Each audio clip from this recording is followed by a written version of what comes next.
Welcome back, dear friends, to another journey through the veil that separates the ordinary from the extraordinary. Today, we step once more into the sacred shadows of history, where moments of divine illumination await our discovery.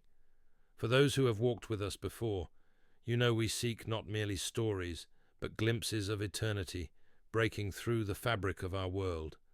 And for those joining us for the first time, prepare yourselves for a tale where the impossible becomes visible, where a humble friar with wounded hands witnessed the very light of heaven emanating from the human heart. The Italian countryside of San Giovanni Rotondo lay bathed in the golden light of late afternoon, that particular quality of Mediterranean sunlight that seems to transform the ordinary into the sacred. It was here, in this unassuming village, perched on the ancient slopes of Monte Gargano, that one of the most remarkable mystics of the 20th century spent most of his life. Padre Pio, born Francesco Forgave, moved through the narrow streets and cold stone corridors of his friary, bearing the visible wounds of Christ upon his body. His stigmata, those mysterious marks that appeared in 1918, would bleed daily for 50 years. Yet it was not this visible sign that we contemplate today, but rather his ability to perceive a different kind of wound and a different kind of healing in the souls who came to him seeking absolution. The confessional booth, where Padre Pio spent sometimes 16 hours a day, was simple wood, unadorned save for the patina left by thousands of hands that had touched it seeking grace. Within this small space, a theatre of the soul played out daily, as the friar encountered humanity in all its brokenness and beauty. The confessional, he once said, is where God's mercy renders justice to the penitent soul. Those who knew him spoke of his uncanny ability to see beyond the words spoken, to perceive sins unconfessed, to know hearts better than they knew themselves.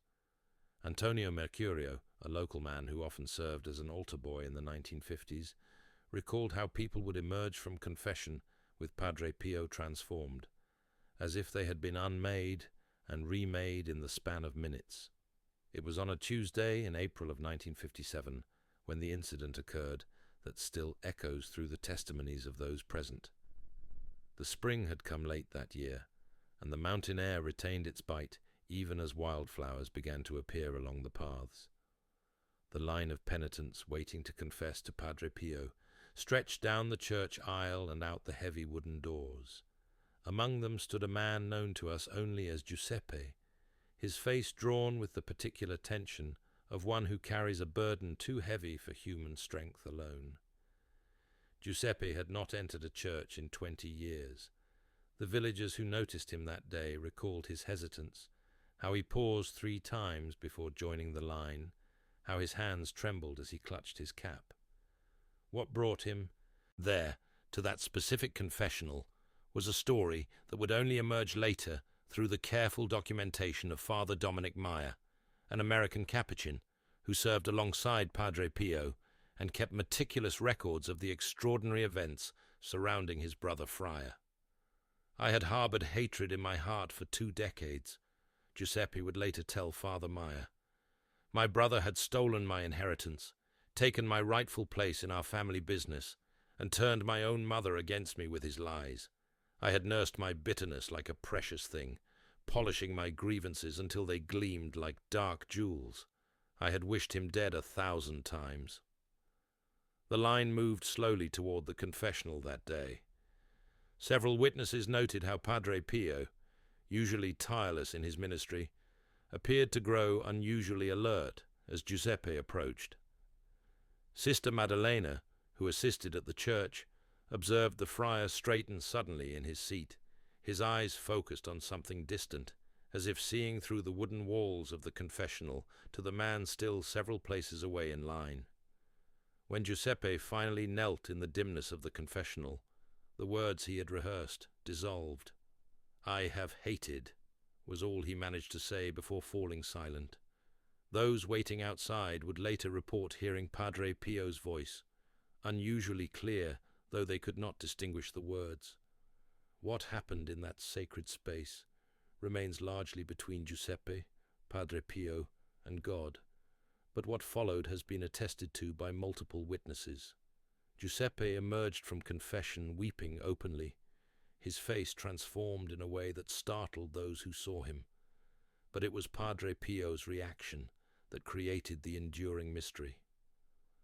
The friar called out for assistance, his voice uncharacteristically urgent. When Father Pellegrino Funicelli entered the confessional, he found Padre Pio trembling, his eyes fixed on Giuseppe's retreating form. "I saw it," Padre Pio whispered.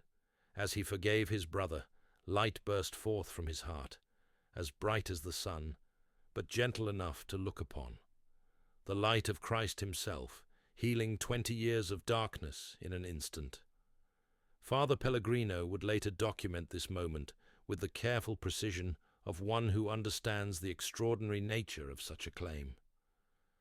"I have witnessed many strange things in my years with Padre Pio," he wrote, "but never have I seen him so moved, so certain of what he had witnessed."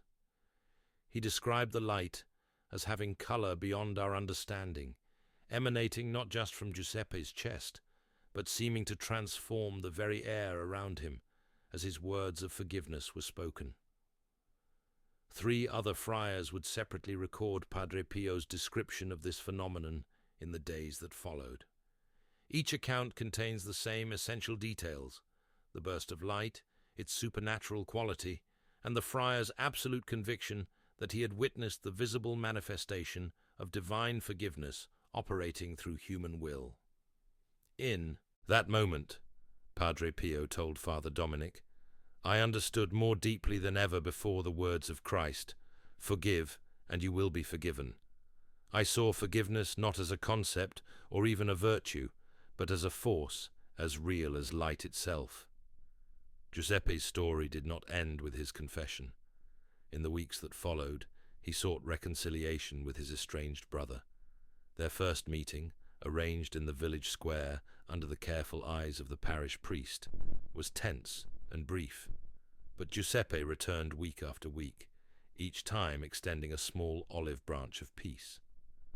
By midsummer, the 2 brothers were seen walking together after Sunday Mass, their conversation still formal, but no longer hostile. By Christmas of that year, Giuseppe had been welcomed back into the family home for the first time in 2 decades. Maria Campanile, an elderly neighbor of the family, would later tell Father Dominic, "It was like watching a miracle unfold day by day. These were stubborn men from stubborn stock. No one believed reconciliation possible. Yet Giuseppe changed, and in changing himself, he somehow made space for his brother to change too. Whatever happened in that confessional with Padre Pio transformed not just one man, but an entire family." Padre Pio spoke rarely of what he had witnessed that day, but its effect on his already profound understanding of forgiveness was evident to those who knew him best.